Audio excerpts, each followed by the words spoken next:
Welcome back to the Holosky Podcast. We are your hosts. I'm Steven. And Kyle.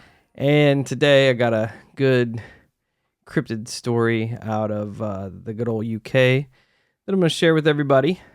So, kind of stoked on that.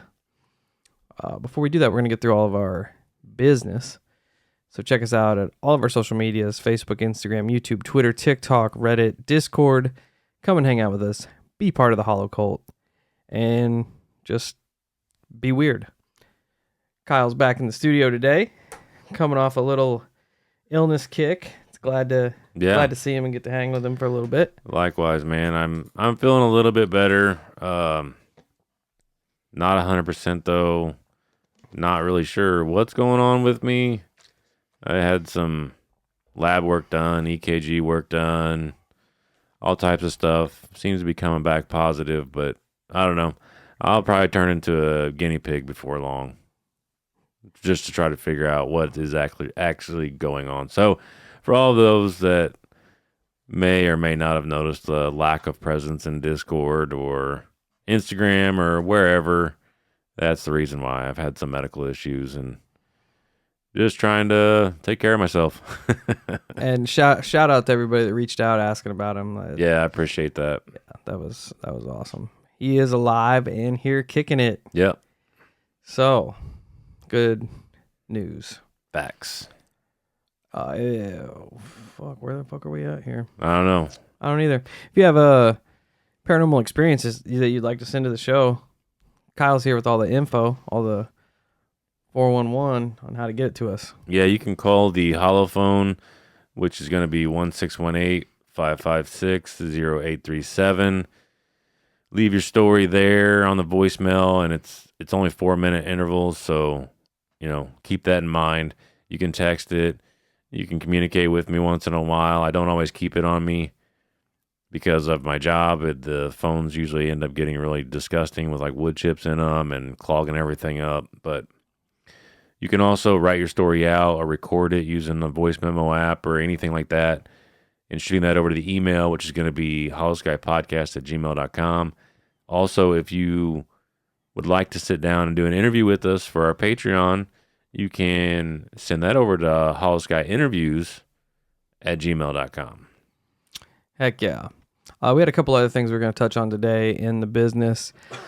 If you have, I know people have been reaching out to us here and there. If you have any podcasts that you're really privy to, that you enjoy, that you are interested in, maybe us doing a swapcast with, having their host on our show, maybe going on their show, feel free to recommend them to us and put our name their way as well. Kind of get it intermingling there. Yeah. We'll see what we can pull together. We got some things set up in the future to get some other podcast hosts in here and do some swapping. So it should be cool. But if anybody out there has any host you think we mesh with good or spark some good conversation, throw our name their way and their name our way. Please. Kyle had a couple other things he was going to touch on before we move forward. I don't know. I've been running it back because I see a lot of people do live shows, right?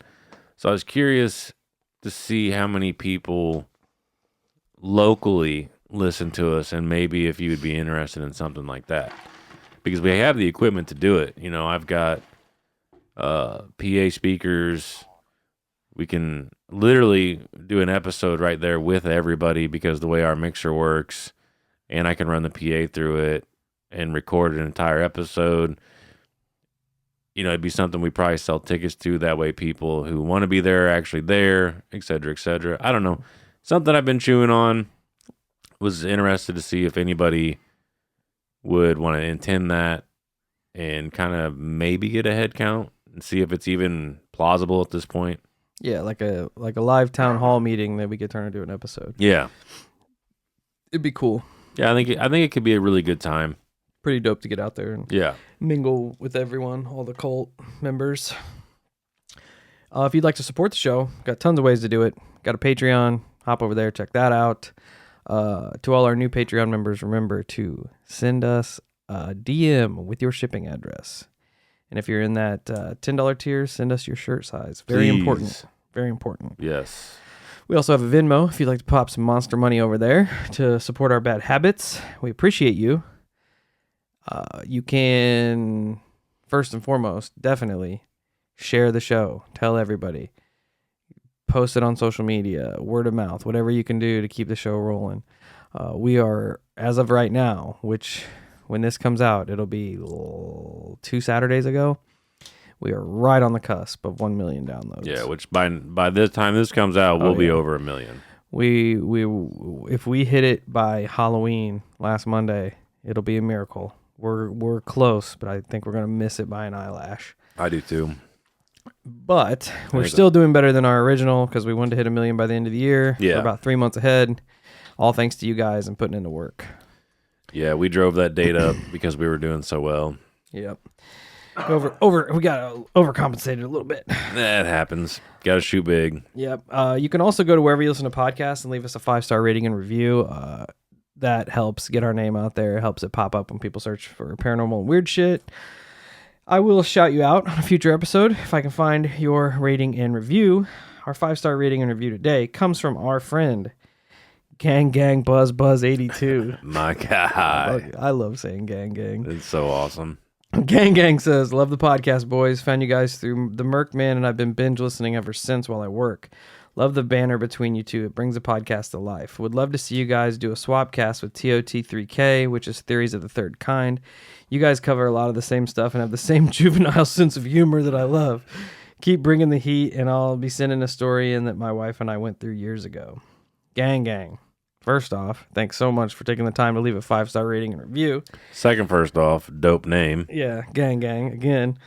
Also, I don't know if you've sent your story in yet because I didn't get an email from gang, but definitely send it in and shoot our name out to the Theories of the Third Kind guys. Yeah, for sure. See, just put our name in their ear and we'll reach out, see what we can do. Because if there's one thing we like, it's people that share our childish sense of humor. Agreed. On to our listener experience of the day. This was submitted to our website from our friend Katie. I read through this one a little bit, and it's kind of creepy. All right, well, let's do this. It's a longer one, so we're going to roll right into it. Katie says, hey guys, I love your podcast, and it makes the drive home from work much easier to meander through. Also, my cousins' names are Steven and Kyle. It always makes me chuckle when you guys introduce yourself in the best way. What a synchronicities abound. There you go. My story isn't all that enticing because nothing really happened, I guess. But there was another person with me. I've been sensitive for a while to the paranormal, though I've become much more of a skeptic over time. To make a long story short, with a lot of teenage angst and a fear of upsetting friends taken out, I grew up in Utah. My family moved to Arizona. I briefly moved back to Utah a couple years later. My best friend, I'll call her A, has been my best friend since we were awful loud preteens gallivanting around our local supermarket because it was only fun we could create for ourselves. We must have been around 21 at the time of this story, though it's now almost a decade old, which is insane to me because I have no idea where the time went. I feel that. Time is soup. I still remember it ridiculously vividly, despite dealing with near constant threats of disassociation following a miserable period in my life. We decided to drive the 10 hours from Utah to my parents' home in Arizona because my grandma, aunts, and uncles were visiting. My grandma was probably 82 or so. She's now 90 and lives in upstate New York. We don't get to see her as often as I would like, and my best friend wanted to see her as well. We decided in true young adult fashion that we wanted to drive the entire way that night. Limitless energy, road rage, and a feeling of invincibility as a young person just makes you pack up and hit the road at 10 p.m., I guess. We've made this drive a million times. There are big looping canyons, miles of open highway, and very little else in between. My point is, I know the road pretty well. I know the drive because I'd gone back and forth many times to visit friends after I moved, and then to visit family because I'm overly attached and needy when I moved again. In any case, we were on the highway, familiar, albeit pitch black. The energy in the car had become a bit manic because it was roughly 2 a.m. by then. We were both quietly regretting our decision. It was at that point in a road trip where you see the hours ahead of you staring you down, and you just want to pull over and wail for a hot second. We did not. We just kept driving. I was driving my little SUV, and we were literally howling with our delirium as we changed lyrics to her boyfriend's favorite song and yelled our rendition into the open, dark night ahead of us. The car always has been a bit wobbly, but steady as anything, and I remember going probably 90 in a 65 as one does, wiggling every so often trying to wake myself up. We were near tears, and I was doubled over from my steering wheel cackling when suddenly we missed our exit. Except our GPS never gave us a heads up. We laughed at our own inability to follow directions, and we notably passed one of those small towns in the middle of nowhere, USA, exit that just loops back around onto the highway. My GPS sent us past this exit. We could have gone back a couple miles and hopped off where we should have, but instead it wanted us to exit somewhere else. That somewhere else turned out to be a beaten-up, dim, unused dirt road a few miles from a sign indicating that we were now firmly in a reservation. I'm going to reiterate again that I've driven this route too many times and I've never been taken this way. The route I take does cut through a reservation, but it's always just highway. It's never ever taken me down a dirt road, and it's never taken me back there again. I followed the GPS because I was a dumb person entirely reliant on navigational software, and this road was shit. It made my car lurch and jolt and bounce and bob, and I slowed down a bit because it was riddled with tall spools of hills unfurling ahead of us. These hills were tall enough that the first few startled me because it looked like we could just have crashed into a very solid mound of earth. A few of these hills go by. As I was muttering and huffing by now, I rate that this damn GPS had just decided to shove us into what could have been someone's private property. My best friend was slouched back in the passenger seat, tipping her head to watch the black sky go by. I don't know how to pinpoint when it changed, but the car just felt tense. I could have been the spooky darkness and the general time of night, but it was a tangible shift. Then we saw him. The dirt road was lined with desert on both sides. Cacti springing up a few feet, only visible in the flashes of the headlights between the hills. It was sparse. Tumbleweeds were caught on each side of the car, or on each other to the sides of the car, and I was worried the road would veer at any moment. But he distracted me. He appeared first between a couple cacti, a potential trick of the headlights splashing over his two tall earthen companions, but he was distinct. I thought he was a scarecrow. That's how he was dressed. What made my heart seize up and my lungs abruptly stop was his face. He had sun-leathered skin, and it appeared in heavy splotches, tattered in one cheek and whole on the other. It did not hang grotesquely by any means, but it was not as skin should be. He gnashed his teeth in a menacing snarl, arms held out to his side as he glared at our approach with a sunken, dull, chrysanthemum yellow eyes. He wore a red plaid shirt with varying stains and ruinous rips down the front, hanging limp over a grungy pair of jeans. A weathered straw hat, coming undone, as it seems, sat askew on his head. The patchwork of discolored skin molted up the side of his skull, as well as clumps of dead, straw-colored hair.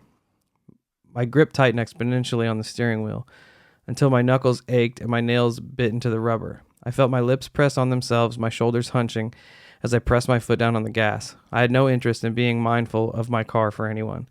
I sped up, and my best friend didn't say anything. I decided it must just have been me. We continued on our ill-found path, and then I saw him again. My headlights picked him out as he stepped forward around another cactus. I kept going. I wasn't going to say if she had seen it or not. The third time, he stood with what I remember as hay, but I can't totally recall. The most striking memory was of him with the cacti. My best friend puffed out a tierce breath and turned her head to me and said, "Do you see him?" I told her I did, and we were both silent, our jovial, goofy cackling long gone. She tried to ease the mood with some nervous humming, but he approached again. We crested one hill tucked between a couple more, and he stood down the middle of the road. I didn't stop or slow down, and by the time we were over the second hill, he was no longer there. He was always just ahead of us, never behind us, and I was just desperate to get away. I didn't know how long the road was when I turned down it, and she kept checking the GPS as casually as she could. I think neither of us wanted to get the other one riled up or reactive. That's about as much of the story as I feel pertinent. We left the road and turned onto the pavement and said goodbye to our friendly neighborhood scarecrow pal. We made it and crashed at my parents' house and had a really fun visit with my family before we headed home and didn't miss any exits. I'm sorry that was so long-winded. I just wanted to give you enough of a story to have some conversation. I'm also sorry if it sounds pretentious. I'm an English major and have been writing papers and other assignments all week. I hope this email finds you both well and thriving, and I hope you both have a very nice day. You're doing great. Everyone gets negative feedback sometimes. While it can be a bit crushing and hurtful to feel your efforts are dismissed or unnoticed, you can bounce back from it. You have people in your corner and supporting you. While I can't support on the Patreon, struggling university student desperately trying to adult after a divorce, I eagerly look forward to each new episode. You're doing well, especially for having day jobs and families. Get some rest and take care of yourselves. Don't forget to drink water. Katie. Katie, first off, thank you for the kind last paragraph there. Yeah. That kind of hits home right now. Yeah, it doesn't go unnoticed when you guys support us and just shower us with kind words, because that's our motivation, really. And it's easy for people to critique and talk down on the content that we put out. But I think it stands for more when people appreciate it. Oh, yeah. It definitely helps. It helps take the sting out of all the other bullshit, which we are forever appreciative of. And a lot of people constantly remind us that we do pretty decent stuff over here at the Holosky. But there's always people that remind us that we could do better. Do better. I knew that word was coming, that do phrase. Do better. But on to your story now. Definitely well written. I enjoyed reading it. And now I'm going to have to search up and see if there's any sort of scarecrow-esque humanoid that is persistent in the paranormal. Because as of right now, this is the first one that I've heard of. It definitely is suspect because, like, she made it sound like, because she said nothing happened exactly, but something did happen. Like, this creepy ass dude was constantly getting ahead of you whenever it shouldn't have been able to do that. No, and if, like, okay, let's pretend it was a scarecrow. One would have to assume that there would have been multiple ones on this road, right? Fuck that. But if it was the same one, and if you seen it move, okay, well, then this rules out the fact that somebody may have put up multiple sets of a relatively same scarecrow, right? So right there in itself, even the feat of a person trying to get ahead of you like that is nearly impossible, especially in the darkness like that. Like, that's, imagine, I could not imagine it being pitch black, because you would think that the car lights would ruin your night vision, you know? Yeah. So, and then you turn to run to get ahead of this car again and just run face first into a cactus. And just, man, I don't know. I've got my brain turning now, because first off, you have the GPS that's screwed up, and just happened to take you down this road. It does do that from time to time, but it also, with the technology malfunction, it also falls into like UFO paranormal, right? Territory. Then that makes me think that whatever you're seeing out here could be some sort of fucked up screen memory, where you're remembering seeing a scarecrow, but that sucks. Yeah. So think back on that. Did you miss? I know you didn't take the OG route, but did you have any noticeable missing time?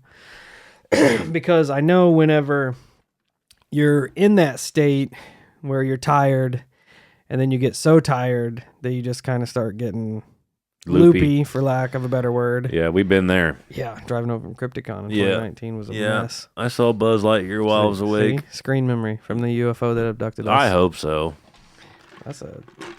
Well, guess what? Them using Bud Lightyear was a dick move. You should have done better, because I don't know, Katie. It's weird. It is a weird story. It's creepy. Scarecrows. It would scare me. Fucking creepy. I would be freaked out, because I kind of thought maybe it was a flannel man encounter, since he was wearing flannel, but I don't know. It's fucking weird. And you have the creepy ass menacing grin. And yeah. Nope. I'm done. Yeah, that would have been a good Halloween one. Yeah, I would have took off down the road too. Yeah, good call. Fast as my car would take me. I'll try to dig in if I can remember and see if there's any other accounts of weird scarecrow-esque humanoids. It was probably fucking Jeepers Creepers. Oh yeah, be eating you. Gross. Yikes. No thanks. But again, thanks for submitting your story and for leaving us all the kind word, Katie. I hope everything's going well for you. I know how that post-divorce life goes. Hope school's going good. Just thanks for being dope. Yes, much appreciated. So, from there, we're going to move into this little cryptid. I say cryptid, but it's weird. I was going to speak on this, but I'm going to do it anyway.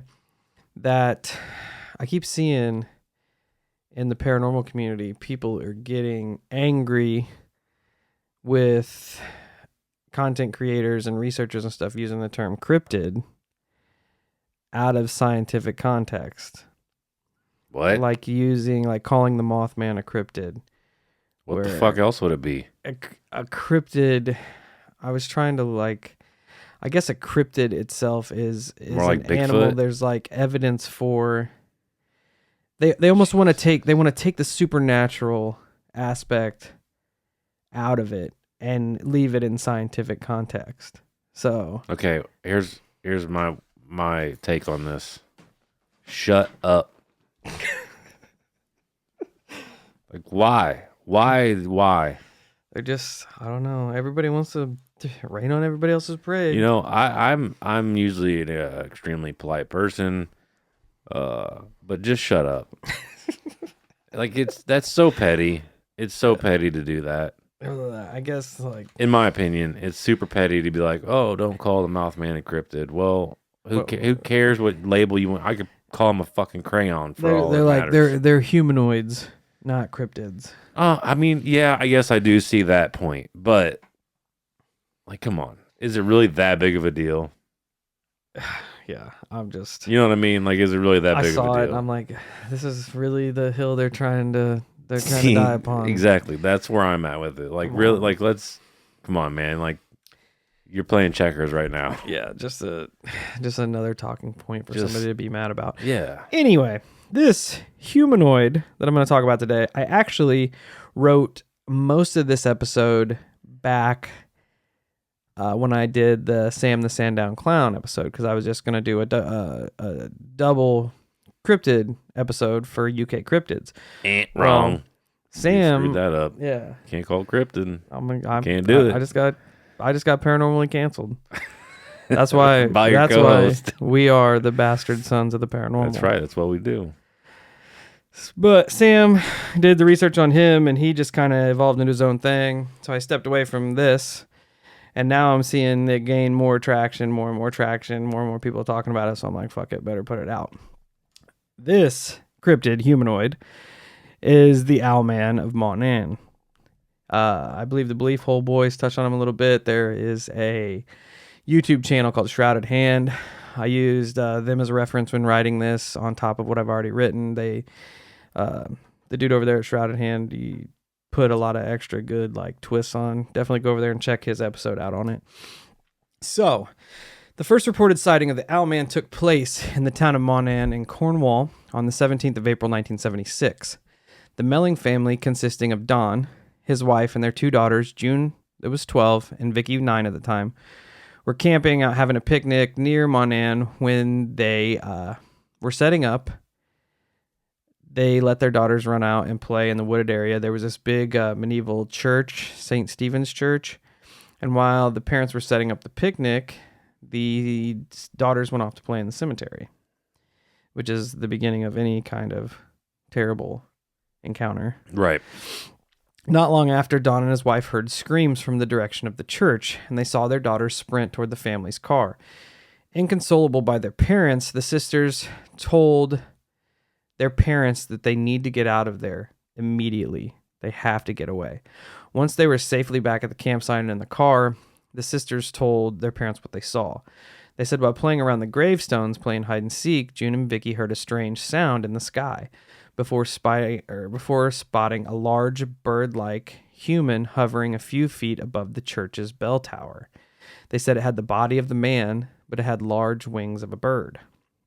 Later that day, Don confronted a paranormal researcher named Tony Doc Shields at this state fair kind of thing they were going to. He had heard through the grapevine that this Doc Shields was responsible for a lot of paranormal happenings in the area. So Don, being like the super dad, is like, what the fuck did you have going on out there at the graveyard? My daughters are absolutely terrified. And he accused Shields of pulling some sort of prank on the daughters. Shields professed his innocence before asking if he could speak with June and Vicky about what they saw. Don refused a meeting between Shields and his daughters, who were still absolutely terrified by the incident, but he gave Shields a drawing that June had made of the Birdman that they saw. Now, following the Mellings encounter, a number of eyewitness reports of the Owlman began to surface around Monan. 2 more girls encountered the creature, Sally Chapman and Barbara Perry, both age 14, while on a camping trip a few days later. The teenagers reported hearing a strange hissing sound from outside their tent. As they would go to investigate, they would see a terrifying beast standing and watching them about 20 yards away from their campsite. They said he was as large as a man with the face of an owl and covered in gray feathers. He had pointed ears and glowing red eyes and sharp claws.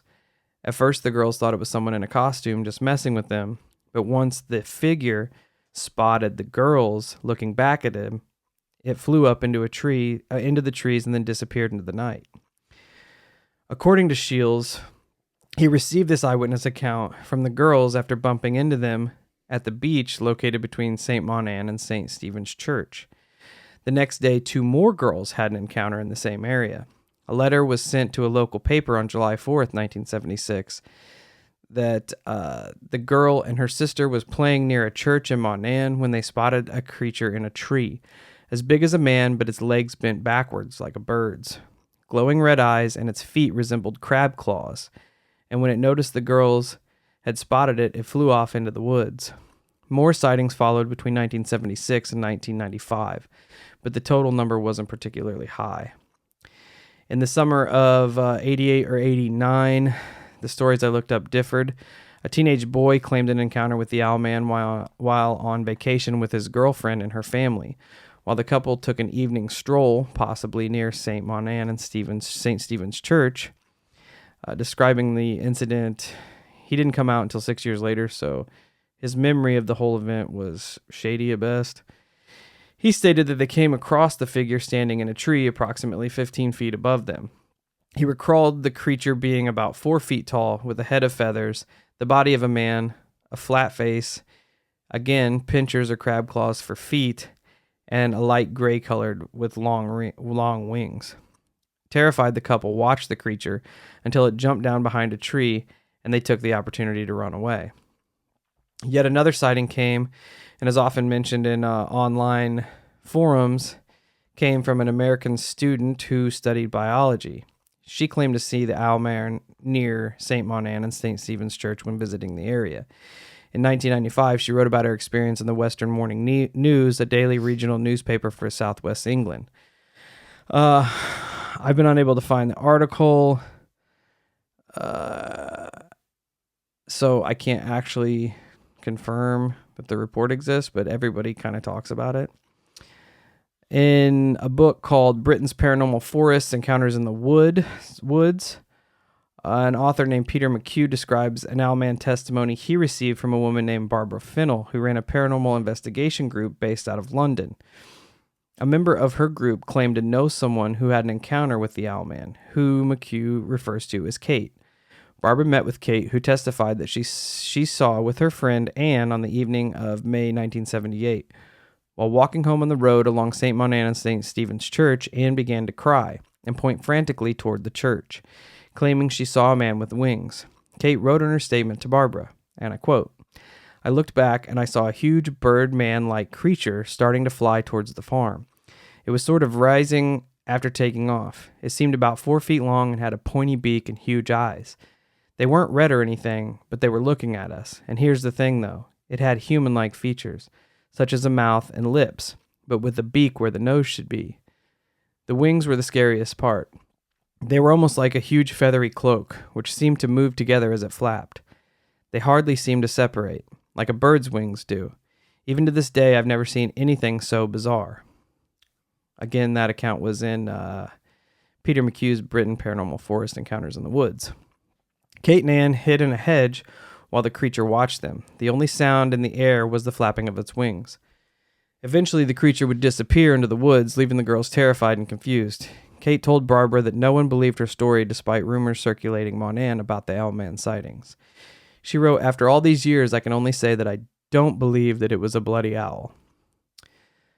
A few common details emerge with all the sightings that came about.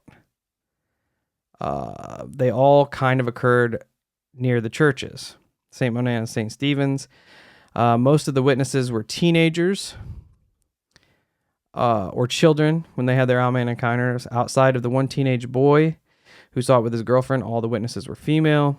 They all described the Owlman in a similar way: head of a bird, body of a man. None reported the Owlman as being aggressive, just creepy and kind of just lurking around. Once spotted, he always took off and did not attempt to pursue.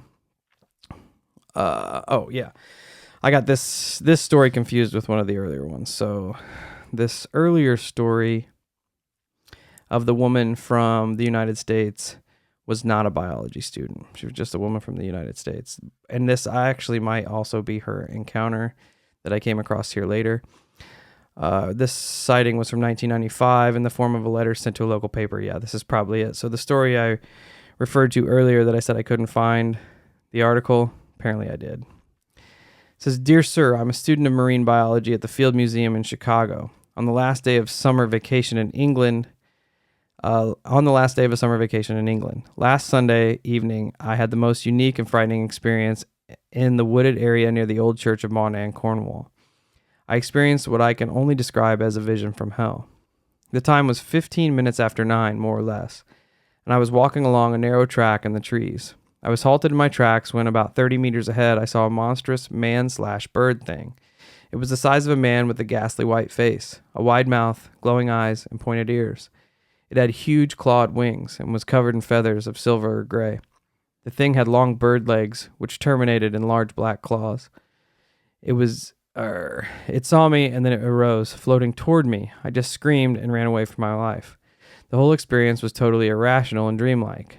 Friends tell me there is a tradition of a phantom owlman in that district. Now I know why. I've seen the phantom myself. Please don't publish my real name and address. This could adversely affect my career. Now I have to rethink my whole worldview entirely. Yours, very sincerely scared, Eyewitness." So those are most of the encounters that I found online and through other content creators and through a bunch of websites that I looked up. There is a ton of theories going around that we will kind of touch on here. I made a whole bunch of notes about them. It's weird how similar it is to Mothman. Yep. That's super similar, but it does have its differences. That's one of the theories I get into. The first one I'm going to talk about is that the Owlman is just a big fucking owl or a bird. Shrouded Hand found this article. If you go over and watch his episode, he'll post the whole article. But in 1926, which is essentially the very first time there was a report of a large bird sighting, 2 young boys were reported being attacked by a large bird, and Monan is often cited as the first report of the Owlman. The actual newspaper article was almost impossible to find, but Shrouded Hand managed to find the article of the Owlman, or in the book The Owlman and the Others by Jonathan Downes, and concluded by the description given that the boys were probably just attacked by a large goose, as no humanoid features were reported. In the article that Shrouded Hand posts, it says that the bird was about 3 feet long from tail to beak and had a wingspan of 4 to 5 feet. But again, the kids never mentioned any kind of humanoid features. So it's kind of attributed to the sightings, but then again, it just kind of sounds like it was a big ass bird. Right, it very well could be. And the problem you have with certain things is people get really excited and like to make connections where they aren't there. You know what I mean? Like, Yep. you could easily be like, oh yeah, well, kids, they misinterpret size and such all the time, so this is probably the owl man. It's just they didn't know what to say. Maybe they got coached into saying that there were no features or whatever the case may be. Yeah. So I definitely could see how this could or could not be related to Owlman in itself. And the description they give, I read it. I didn't it doesn't want to feel the say same. it verbatim. Definitely check out Shrouded Hands' video. He posted an actual picture of the article from the book. I did order the book, Owlman and others, so hopefully it gets here before too long. I'm interested to see what other humanoids are in there. But back to the story. Owlman's just an owl. So, as we know, owls are kind of creepy anyway, and they're kind of steeped into the paranormal a little bit. Right. One of the articles I used as a source touched on a whole bunch of mythology behind owls, so I kind of noted these. It says for the Romans, an owl's hoot was a sign of death, and to Roman soldiers, their presence was a sign of impending defeat. Roman author Pliny the Elder, in his first natural history from the 1st century, described the owl as the monster of the night and a direful omen to see it in the city. In the Bible, Leviticus 11, when God is instructing Moses and Aaron on what animals are clean and unclean to consume, he lists owls and other birds such as vultures and ravens as abominations. That's interesting.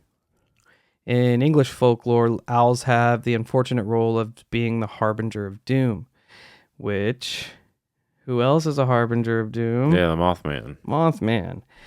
An owl flying past a window signifies an upcoming death in the family.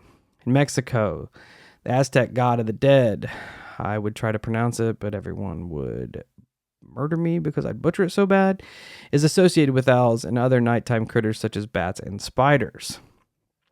It's I don't think I can even say it. I don't even know what it looks like. Mictlantecuhtli? No. Mictlantecuhtli? I don't know. Michelob Light?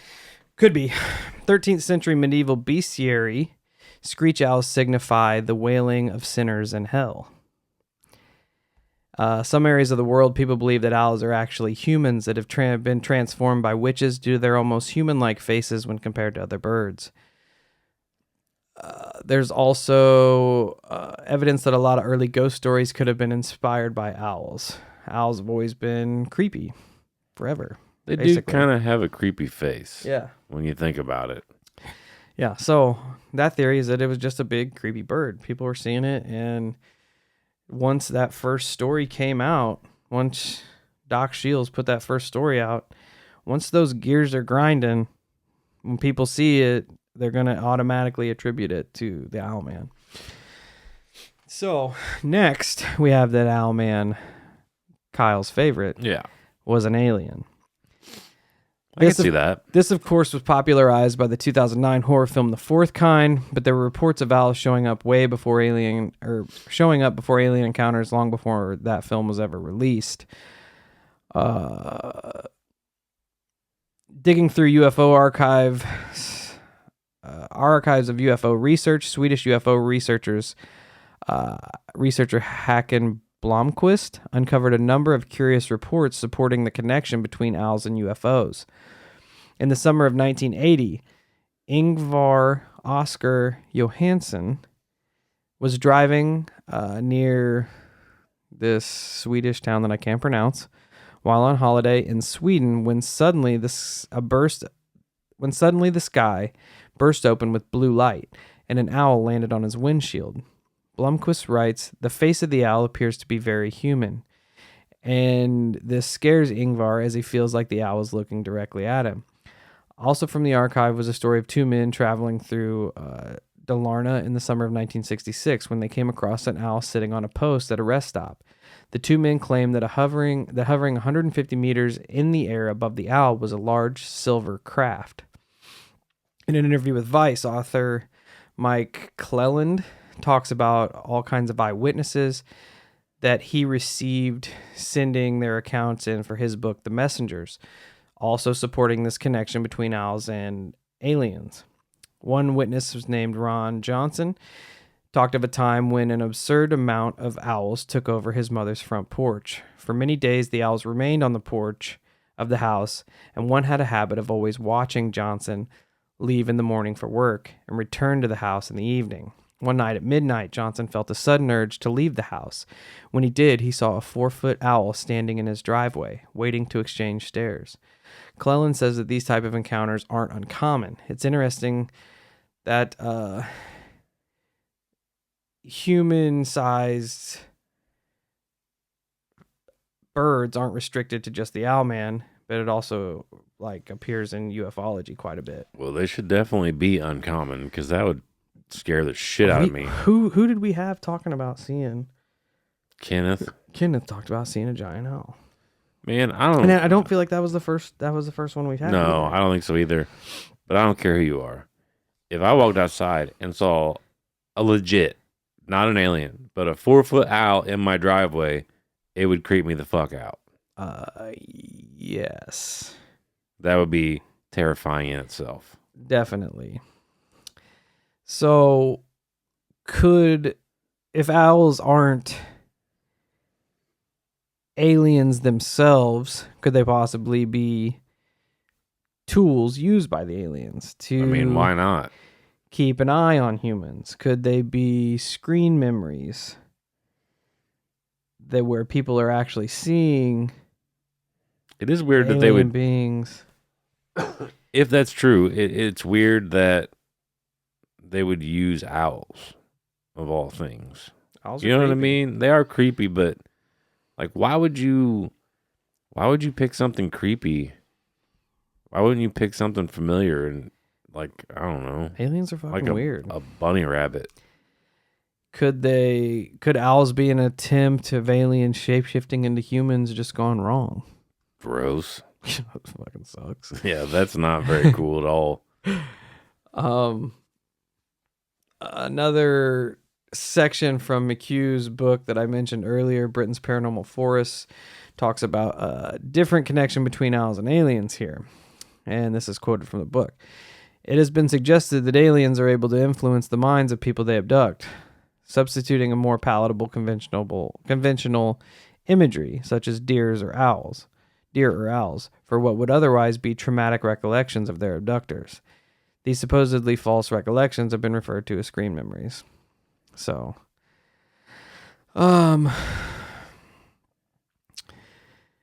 if these screen memories are at play in the case of the Owlman, the creature seen around the Monahan Church could be an alien that has replaced its true image of itself with the image of something familiar and normal to humans, an owl. But the trauma from the event isn't completely forgotten, somehow manifesting a bizarre humanoid owl hybrid that the Owlman witnesses claim that they see.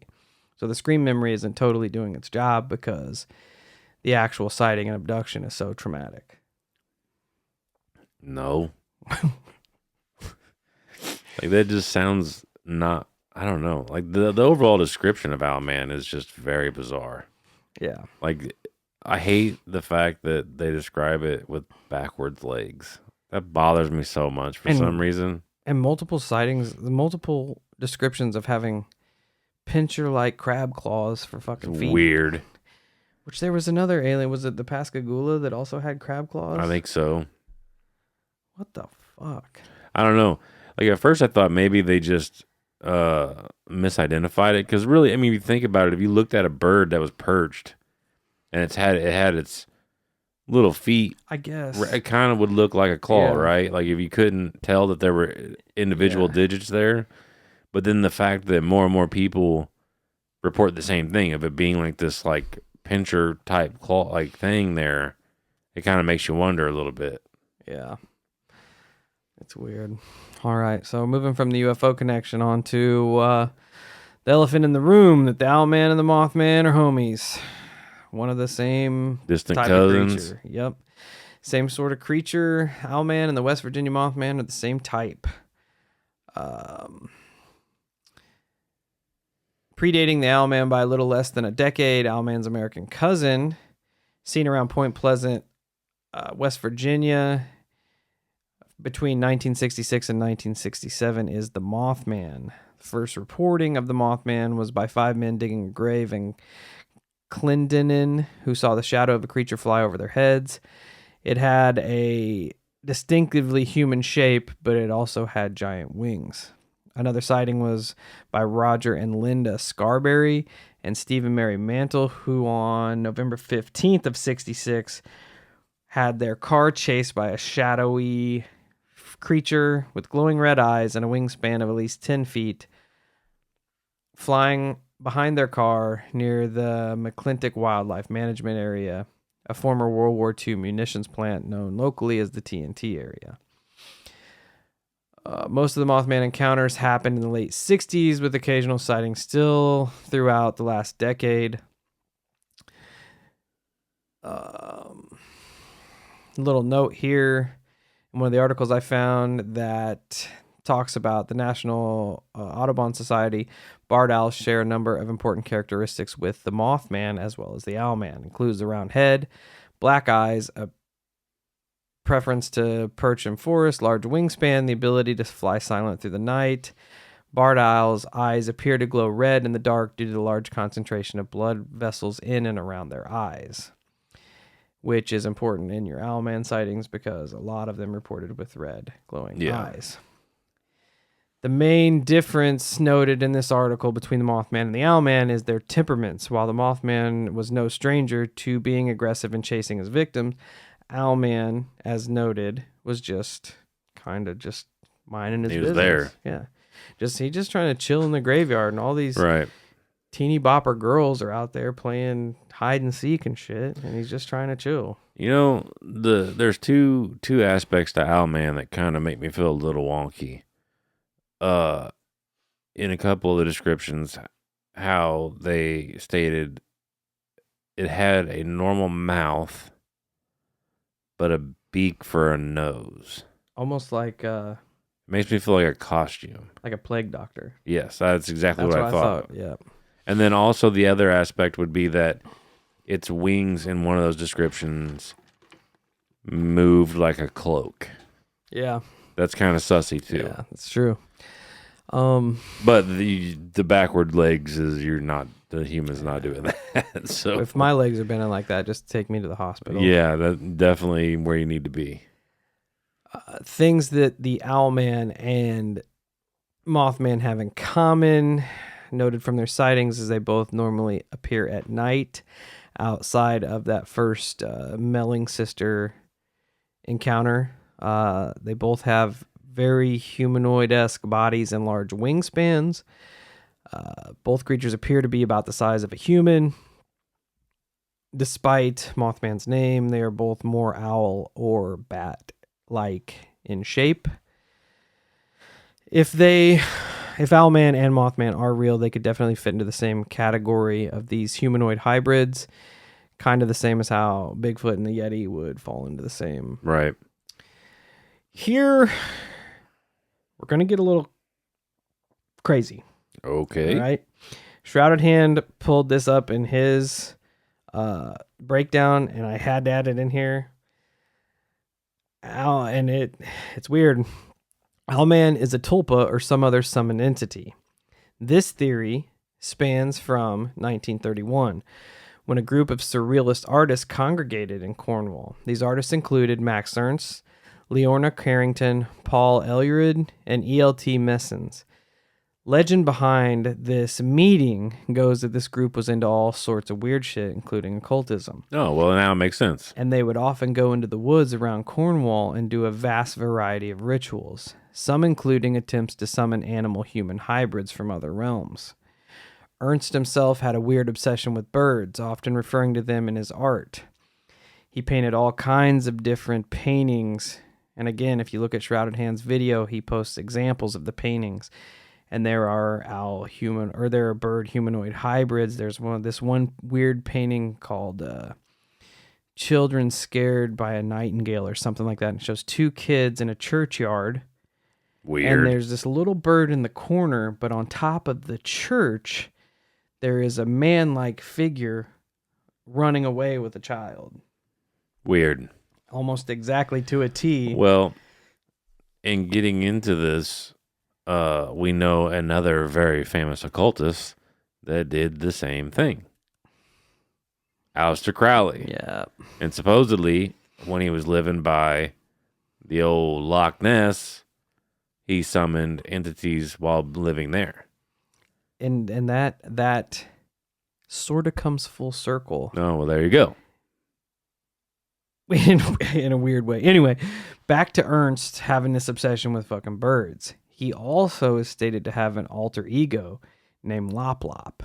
That's dumb. That is this bizarre, shape-shifting bird humanoid entity. That Keep dude in mind, sounds this like is he all, needs help. and this is all before any of these sightings happened in the 70s. In the 70s. Right, yeah. So theories connected to this was the Owlman summoned by these artists in their rituals. Did they try to pull some sort of animal-human hybrid from another dimension, from another realm, from hell, wherever the fuck you want it? And this thing just managed to poke through and was never noticed until the Melling Sisters sightings in 70. Did Lop Lop step out of one of Ernst's paintings into our realm and then decided to hang out? That's creepy. Yeah, I was like... I mean, but I guess in this world, anything's possible. Did the congregation of their energy and their intention of the surreal artists, along with Ernst's own fascination and focus on birds and bird-like humanoids, was it enough collective consciousness and energy that Owlman is a tulpa of Lop Lop? He was manifested by not only them focusing all their energy on humanoids, but also Ernst himself focusing all his energy on. I mean, I like it. I like that. I like where this is going. I like the theories of it. I really do. There's one more that's a banger. When Shrouded Hand said this, I'm like, what the fuck? Was Owlman a manifestation of the spirit of Ernst himself? Because, oddly enough, Max Ernst passed away on April 1st, 1976. Okay. Less than 2 weeks before the Melling Girls had their first sighting of Owlman. That's fucking weird. Like, there's no getting around that being weird. It's fucked up, isn't it? That's super fucked up. But like I said, I liked this whole little theory here because it's all plausible. Yeah. I mean, We've it's extra weird that Ernst passes away and then less than 2 weeks, weird shit starts popping up. Maybe him dying was just enough energy to make the Owlman manifest. Maybe. Now on to the worst theory, that Doc Shields is a complete liar. And none of this is true. I mean, that's always a plausibility. Yeah, and it's there's some weight to it. We're gonna play devil's advocate here and say that Doc Shields created the Owlman. The first reported sighting of the Owlman that I talked about, the Melling Sisters, did not come from Don Melling or his children. It came directly from Tony Doc Shields. So we have no information from them, just what was recounted by Doc Shields. Right. So, as far as anyone who's researched it can find, there is no information about what happened on April 17, 1976 that has ever been verbally or written by the Melling family. Also, the legitimacy that there was a Melling family is called into play because nobody can actually find any proof of their existence when looked upon.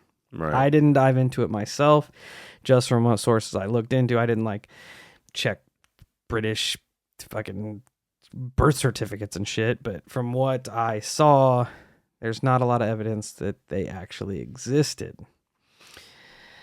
So diving further in to Doc Shields here, in 1976, he was a paranormal investigator. And aside from his role in breaking the actual Owlman story, he was also also working on summoning a sea monster. Weird. Off the coast of Falmouth, Cornwall, known as Morgar. So he did all this theatrical bullshit on the coast to try to summon this fucking monster. And he's also got all sorts of weird shit that he's into. He's primarily known as an artist and a magician. He was born in Manchester in 1938. He studied in the Blackpool School of Arts and the Heatherley School of Fine Arts in London. Moving to Cornwall in the 70s, he performed stage magic under the name Wizard of the West, and he formed his own theater company called Tom Fool's Theater of Tomfoolery. Along with his famous exploit, his role as a monster hunter and taking too good to be true hoax photographs of the Loch Ness Monster. So he took pictures of the Loch Ness Monster, published them, and they were not real. So that's not looking good for the Owlman. Conjuring this other sea monster, he also took pictures of and was sent into a local paper. He didn't take pictures. A woman, I forget her name, took pictures and sent them into the paper, but Mary F. Yeah. The newspaper packet in 1976 got pictures of Morgar from a woman named Mary F. It's often thought by the paranormal community that Mary F. was actually Shields attempting to bring publicity to his newly created creature by staging some obviously fake photographs.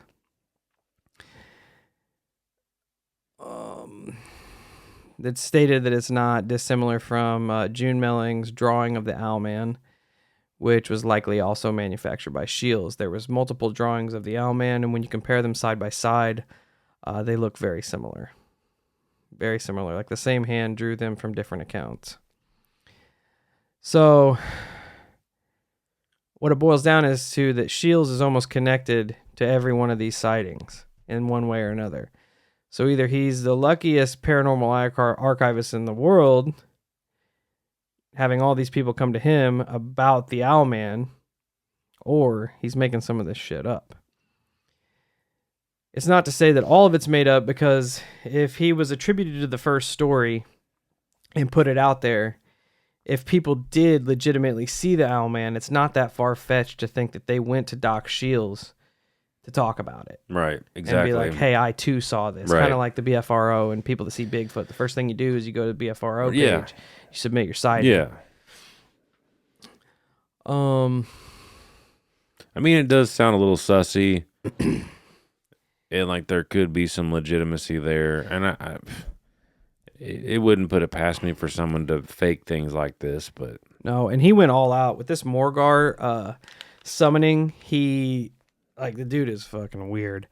He had a group of witches perform a naked ritual in the shallow waters for where he stated that this sea monster was going to emerge from.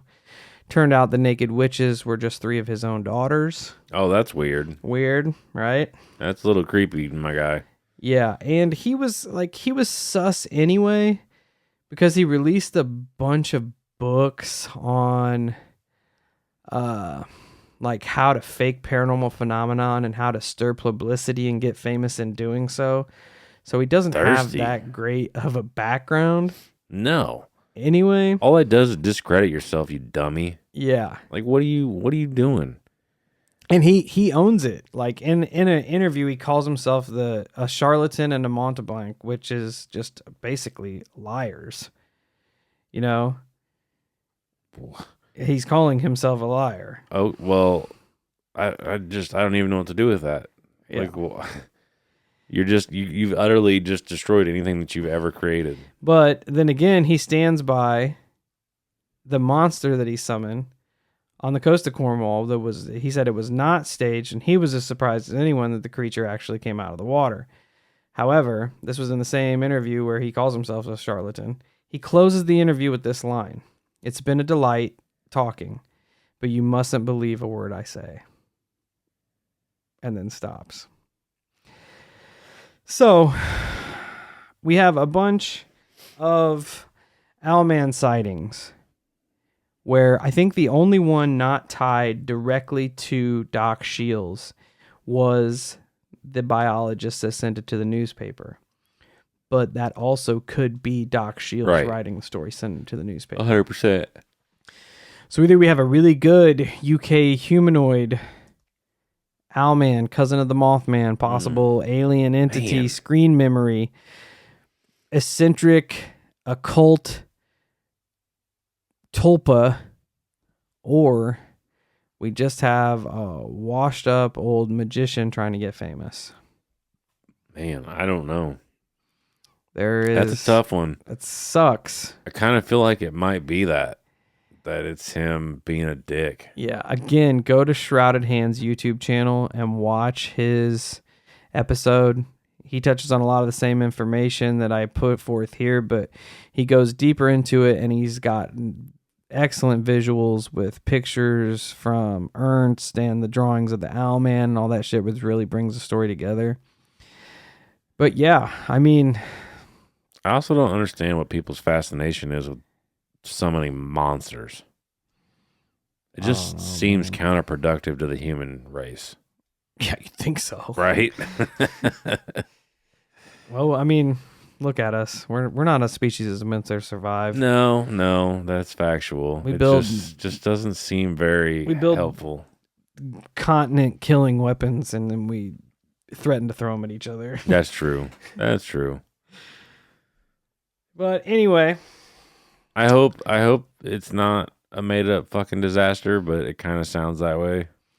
Yeah, especially once you get to looking into it and you start kind of digging, you see that Doc Shields is connected to a lot of the sightings, and it's not far-fetched to think that he is writing into the newspapers, pushing forth this whole, what could possibly be an urban legend that he's creating.